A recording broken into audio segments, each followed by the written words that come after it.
বারবার আমরা বলছি যে এত বিলিয়ন মানে $234 বিলিয়ন মতো বাইরে চলে গেছে, সেই টাকাটা আমরা কিভাবে রিকভার করব, সেইগুলো বিষয়ে আলাপ আলোচনা হয়েছে। তারপরে বাংলাদেশ এখন যে কনসেনসাস বিল্ডিং কমিশন যে কাজগুলো করছে, যে কনসেনসাস বিল্ডিংয়ের কাজ কিভাবে কাজগুলো হচ্ছে সেগুলো নিয়েও কথাবার্তা হয়েছে। এটা খুবই একটা ফলপ্রসূ মিটিং ছিল, খুবই সৌহার্দ্যপূর্ণ। এবং এই মিটিংয়ের আমরা এবং আরেকটা হচ্ছে যে পুরো এশিয়া জুড়ে যে মানে পিস অ্যান্ড রিজিওনাল স্ট্যাবিলিটি এগুলো নিয়েও অনেক আলোচনা হয়। মানিটা চুরি হয় কিন্তু খুব দ্রুত, মানি চুরি হয়ে অনেক দেশে চলে যায়। তো এই টাকাটা আনাটা খুবই কষ্টসাধ্য। আপনারা যদি অন্যান্য দেশের এক্সপেরিয়েন্সগুলো দেখেন, ফিলিপিন্সের এক্সপেরিয়েন্স দেখেন, আফ্রিকার দেশগুলোর এক্সপেরিয়েন্স দেখেন, এটা খুবই কষ্টসাধ্য এবং অনেক সময় নেয়।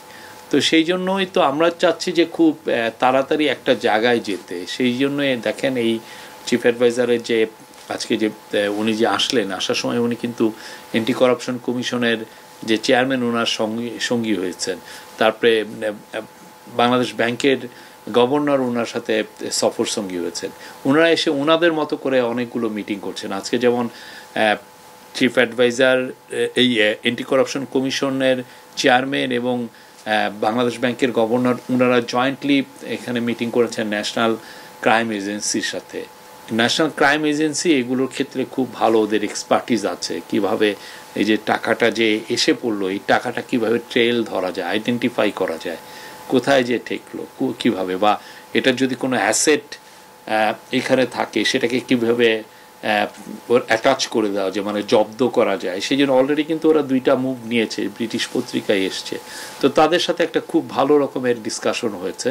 এবং সাথে যেটা হয়েছে যে ওদের অন্যান্য দেশগুলো কিভাবে টাকাগুলো ফেরত পেয়েছে, যতটুকুই তারা পাক না কেন, সেই বিষয়ে ওদের এক্সপিরিয়েন্সটা নিয়েও আজকে অনেকগুলো মিটিং, ওনারা দুজনেই আজকে অনেকগুলো মিটিং করেছেন।